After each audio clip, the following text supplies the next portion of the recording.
Hey everyone, today is December 10th and this is our first snowfall of the season.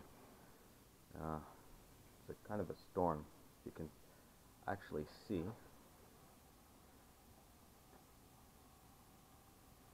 about 8:30 today at night.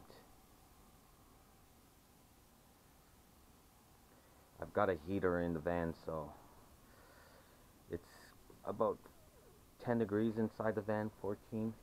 I keep it running most of the day and night when I'm not using it. And I've shoveled twice, as you can see.